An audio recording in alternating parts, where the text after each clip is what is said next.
Today, I am recommending you books based off of your favorite books. I asked you on Instagram, I asked you in a community post. You all signed up to have your favorite books roasted by me, which I did in the last episode. And today, we are very much spreading love. I'm gonna recommend you books based off of your favorites. So, starting strong, if your favorite book is Mistborn, I think you should pick up the 5th season. Like Mistborn, the 5th season has this incredibly intricate magic system, very high stakes, and takes place in a world where everything is on the brink of collapse. Both of these books have that high fantasy feeling where the entire world is at stake and we are also getting to know these individual characters a lot. I think the 5th season is a perfect mix of that nostalgic classic high fantasy feeling while also still feeling like a new take on the genre. The twist in this is incredible. So if you read Mistborn and you liked it and you want another mind-blowing fantasy, you need to pick up the 5th season. In the 5th season, the magic system is very much based in the earth and rocks and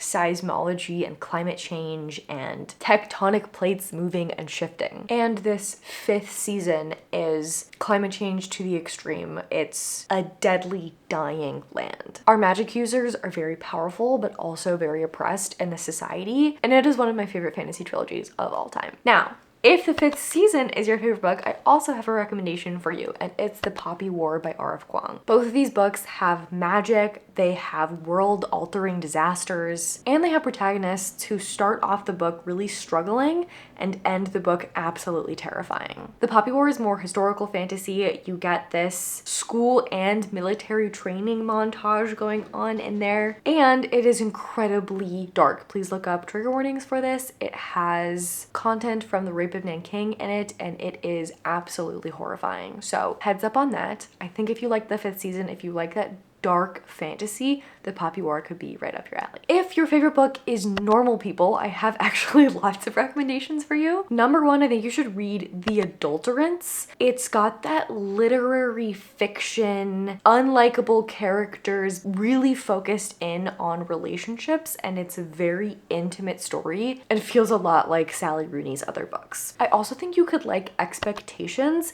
It's the story of these different women who were friends in university, and they're all kind of dealing with motherhood in different ways.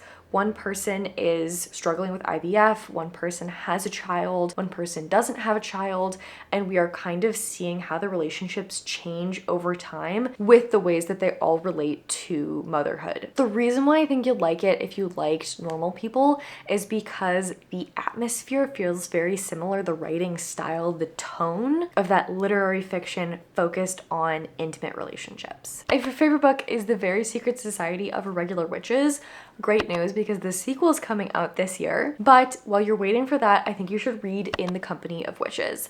This is still a witchy story, so you get those vibes, but it's also dealing with a little bit of a heavier topic, but still somehow remains extremely cozy. So our main character is struggling with some grief, and we also have a murder mystery going on. But really at the core of this story is our main character and her 2 aunts and their little coven of witches. It's a small town, very Gilmore Girls vibes, and it explores these really tough, deep topics while still remaining fun, witchy, and cozy. Staying on the witch train, if your favorite book is The House Witch, I think you really need to pick up Cursed Cocktails. I find these 2 books to be incredibly similar in tone and vibe. So even though I didn't love either of these, I think if The House Witch is your favorite, you're really gonna love Cursed Cocktails. It's got this same centering of making something. So in The House Witch, obviously we're following a culinary witch, and in Cursed Cocktails, our main character is opening up a bar and has this book of recipes from his dad. I think the writing style is very similar. Cursed Cocktails is a little bit more Legends and Lattes than it is House Witch, but because of that culinary connection and the writing style being so similar, I think this one could be a huge win for you. Speaking of Legends and Lattes, if that's your favorite book, I think you definitely need to pick up The Teller of Small Fortunes. I know if Legends and Lattes is your favorite, you've read all of the books that are doing the exact same thing. Someone stops adventuring to go and open XYZ store, so I'm not going to recommend you any of those. I am going to recommend you The Teller of Small Fortunes because this is the first book I read after Legends and Lattes that gave me the same feeling of something bad happening to someone and everyone around them being nice to them, and that just making me break down into tears. In The Teller of Small Fortunes, we have a little road trip, found family, fun little gang, motley crew of people put together. We have our Teller of Small Fortunes and various people who show up on the way as well. We're looking for a lost child. We find a cat along the way. We are running from mages. There's magic afoot. We go on some side quests. It's basically like if you took the feelings from Legends and Lattes and the plot line of The Hobbit and you put them together. Staying on the cozy train for one more with A Psalm for the Wild-Built. I know this is so many people's favorite books. It's probably, if I had to pick a favorite, mine as well. And I wish I had more things to recommend to you that capture the magic of this book. And I've yet to find a fiction book that does it. But what I am going to recommend to you is some nonfiction that I think brings this post-capitalist world to life with the Care Manifesto.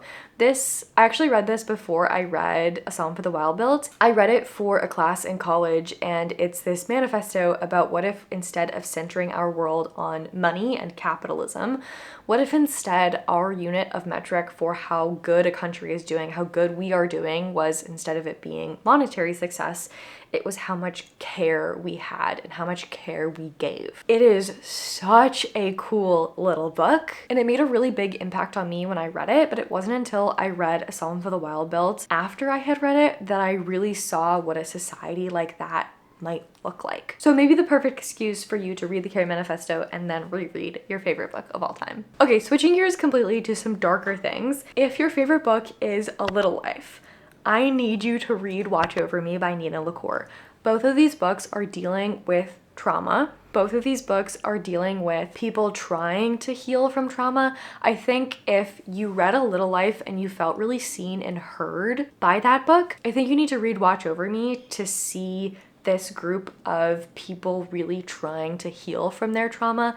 It's absolutely beautiful. It's speculative. There are ghosts. Our main character goes to this farm where there are children. She's there to teach the children and look after the children, but they all have ghosts, which are kind of representations of their trauma, and our main character is working through some really difficult things as well. She has some trauma in her past, and we are just getting to watch all of these people have this incredible community and trying to work through things together, which is why Watch Over Me is also my recommendation for people who love the Wayward Children series. If that is your favorite thing and you love watching these kids who have stuff that went on in their past and were so lost in this world that they found portals to other worlds and are now back here and trying to deal with that disconnect of finding a place that was so perfect for them and now struggling in our world again, I think Watch Over Me is going to be really healing for you as well, because it's a similar story. We have these kids, bad things have happened to them, and they are trying to work through that with the help of their little ghosties. One of my favorite books I have ever read to this day. If your favorite book is Fahrenheit 451, I think you need to full send and read 1984. Listen, if you love reading about a dystopian nightmare that hits a little bit too close to home, you might as well go all in. 1984 takes Fahrenheit 451's books are power trope and really just cranks it up to surveillance paranoia. I only recently read 1984 and it was really, really impactful. I didn't expect it to make that much of an impact on me, and I think especially in today's day and age, it's a really good book to be familiar with. I think a lot of times people use phrases and quotes from this book and miss the entire point of the thing. And if Fahrenheit 451 is your favorite book, I think even if you've read 1984, it might be a great time for a reread. If Pure and Essie is your favorite book, I spent so long thinking about this one, trying to find something that captured this feeling of being so confused and lost and also trying to figure out what's going on, but also just kind of like being along for the ride with the book. And I finally think I found something that comes close, and it's Lonely Castle in the Mirror. It's a little bit of a different vibe. We're following children. Both of these books are about mysterious places that are kind of outside time and space that may or may not be real, but Lonely Castle in the Mirror is like Pure and Essie had a Studio Ghibli makeover. It's dreamlike, it's a little melancholic, it's full of wonder, and you really get to understand these kids as they explore this place that they have ended up. Their mirrors start glowing, they go into the mirrors, they find this lonely castle and they're all there together. They're trying to figure out why they're there. They're all struggling with something, and we are trying to figure out why they're there, what happened with this. They're also all trying to find a key, and the first one who finds it gets a wish granted. It sounds like it would be really like fast paced, like we're all trying to find this, but we're really not. Everyone is just kind of wanting to do nothing in this lonely castle, which I think gives it a similar vibe to Pure Nessie. There's things to uncover, but it's slow. Kicking it up a notch with Hitchhiker's Guide to the Galaxy, I have the perfect recommendation for you. If you love the absurdity of Hitchhiker's Guide to the Galaxy, you need to read Space Opera by Kat Valente. Both are absurd, hilarious, and full of space shenanigans. But Space Opera asks the question, what if the fate of humanity was dependent on an intergalactic Eurovision contest? This book is pure chaotic brilliance, just like the Hitchhiker's Guide to the Galaxy. You overheated, so you took a time out in the freezer, but we're back. For something spooky, if your favorite book is The Hacienda, I really struggled with this one. I thought a lot because The Hacienda is one of my favorite horror books as well, and I was trying to find something that gave you the haunted house vibe that The Hacienda does so well, but also felt really gothic. So I'm gonna give you two options. Number one is The Haunting of Velkwood. This one, because it's got that relationship dynamic as well. We have a little bit of a romance going on in The Hacienda, and there's something going on in The Haunting of Velkwood as well. The Haunting of Velkwood and The Hacienda both get scary. Like, I think these authors write horror really, really well. But in The Haunting of Velkwood, we have this whole town that is kind of outside of time and space. It's a little bit more cosmic horror than The Hacienda is, which is like a true haunted house story. But I think The Haunting of Velkwood is exceptional, and it's got that relationship dynamic something going on in there as well. So if you like your horror with a little side of something else, I think that one could work really well. Also, I think you'd really like We Used to Live Here, which once again has a relationship dynamic. We have two women who are living in this house, and one day someone knocks on the door and says, hey, we used to live here. Can I show my family around? It is one of my favorite horror books of last year. It's so creeping and gothic and slow, which makes it a little bit different from The Hacienda, which is still gothic, but I think The Hacienda gets a little bit more, once again, true haunted house vibe. I think We Used to Live Here is a little bit more cosmic horror than that. But We Used to Live Here is also my recommendation for you if your favorite is The Haunting of Hill House. I almost recommended The Hacienda for lovers of The Haunting of Hill House. I think if you love The Haunting of Hill House, you probably have read something like House of Leaves, one of the other great haunted house stories. If you haven't, I think you do need to pick up House of Leaves. But if you have already read House of Leaves, I think We Used to Live Here is that perfect mix of House of Leaves cosmic weirdness and gothic haunted house, people trying to figure out what's going on, that you get from The Haunting of Hill House. If your favorite book is Emily Wilde's Encyclopedia of Fairies, you need to pick up another fairy book. You have to read Half a Soul if you haven't already. This is one of my favorite fairy books. We are following a girl with half a soul. It's very neurodivergent coded. The author is neurodivergent herself, and I think Olivia Atwater does a really, really great job of giving us this fae trickery while also remaining a cozy story, which is something that I liked about Emily Wilde's Encyclopedia of Fairies. There's not quite that like academic piece to it. If you're looking for like an academic but still speculative story, I think maybe Miss Percy's Guide to the Care and Keeping of Dragons could do really well for you, or A Natural History of Dragons. Although A Natural History of Dragons is much less cozy than Miss Percy's is, but that will give you kind of the, I'm trying to study this thing and figure out what's going on, and it's speculative, but those two don't have the fairies. So if the fairies are what you're here for, I think Half a Soul is the one for you. If Half a Soul is your favorite book, then I think you should read The Wisteria Society of Lady Scoundrels, but only if you also like things that are cheeky and absurd. If you like things like Good Omens and The Hitchhiker's Guide to the Galaxy and space opera and those types of stories, if you like the cheek like Gideon the Ninth, then I think you'll really like The Wisteria Society of Lady Scoundrels. Do me a favor, read a sample before you purchase it if you're gonna purchase it, because it's either a love or a hate. But we have these pirates flying houses over Victorian England. It's very Jane Austen with airborne Victorian pirates, there's assassination attempts, and there's so much snarky banter. Okay, on that same vibe, if Good Omens is your favorite, you need to pick up Small Miracles, which is by the same author as Half a Soul, and it's kind of a similar vibe to Good Omens. We have an angel and a demon, and our main character that we are following has basically been hired by this angel to try to tempt this woman who is living such like a virtuous life that she's miserable. And so our main character is trying to get her with these small temptations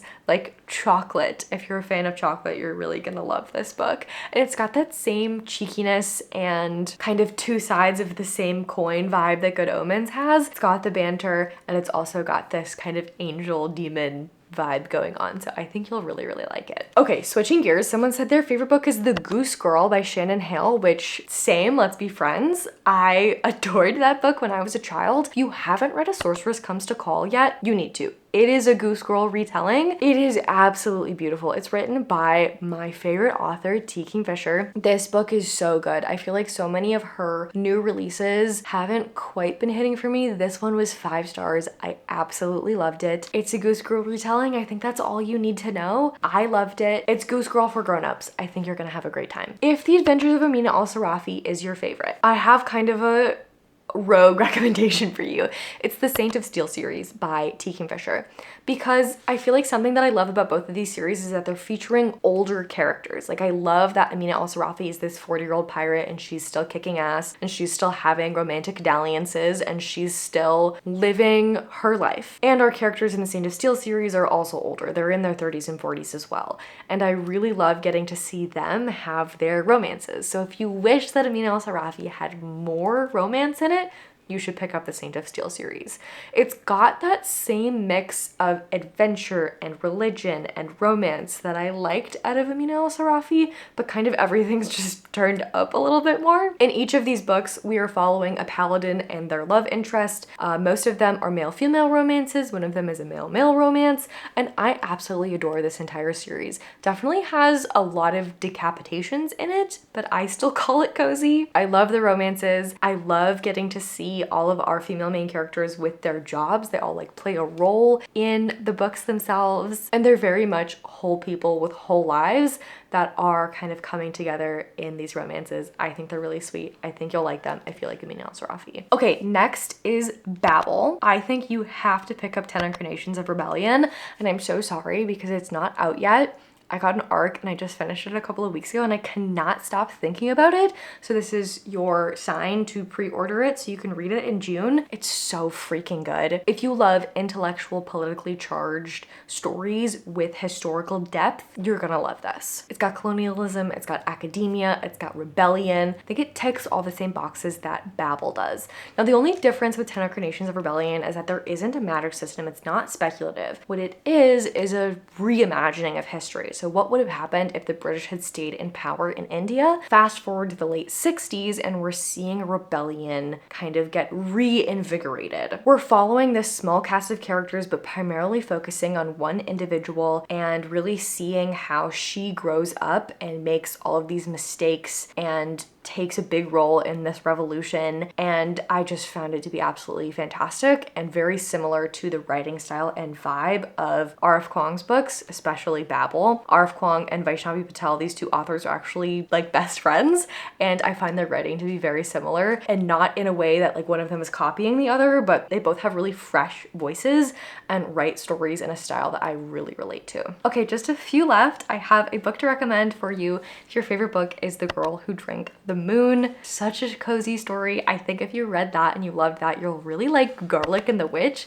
It's kind of a similar vibe. We have a witch who is kind of like a motherly figure. We also have a child character, and in this case that child is a garlic, and the garlic is really anxious, and the witch helps this garlic sort of figure its life out, and it's so freaking cute, and it's a graphic novel, and I absolutely wish that The Girl Who Drank the Moon was a graphic novel. I just think the visuals of that would have been incredible. Highly recommend if you're a graphic novel person to pick up Garlic and the Witch. If you're not a graphic novel person, I think you would really like The Girl Who Kept the Castle. This is a cozy fantasy. It's one of my favorite cozy fantasies. We're following this girl girl, and she is the daughter of the groundskeeper for this eccentric wizard who has just died, and she has to inform him that he is now dead and a ghost. There's this competition to pick his successor. It's very quirky and silly, but it's also really cozy, and it's got a young girl at the center of it, which is similar to The Girl Who Drank the Moon, and I think you would really like kind of seeing almost like an older version of The Girl Who Drank the Moon. Like, this is, I kind of imagine what the coming of age story would look like for that individual. Okay, and my last recommendation is for those of you whose favorite book is Gideon the Ninth. Now, I love Gideon the Ninth. I've read the first 2 books, can't wait to read the 3rd one. I think if you love Gideon the Ninth, there's really no one else who does it better than Tamsin Muir herself. She is just so freaking good at what she does, and I think you should pick up Princess Florinda and the 40 Flight Tower, which is by the same author. Now, it is a girl stuck in a tower type story, but it is not like any girl stuck in a tower story that you have read before. There are so many unexpected things that happen in here, and I just absolutely loved it. It didn't feel like a turning the story on its head type of a tale. I find those to be a little bit gimmicky at times. Really felt like, let's take this trope and reimagine it completely, which I absolutely adored. It has the same snark, it has the same wit. I think you'll really love it. And those are all of my recommendations for you for your favorite books. Thank you so much for hanging out with me and allowing me last episode to roast your book taste. I hope this one was a little bit more cozy and fun and you got some good recommendations out of it. There is still time if you want to submit your favorites in the comments of this video for part 3. I'm going to be doing a part 2 of the judging / roasting and telling you what your favorite book says about you. But in the meantime, I am also going to be choosing a select few of your favorites to read myself. So if you want to convince me in the comments to read yours, go ahead and let me know. Otherwise, thank you all for watching, and I will see you next time. Bye.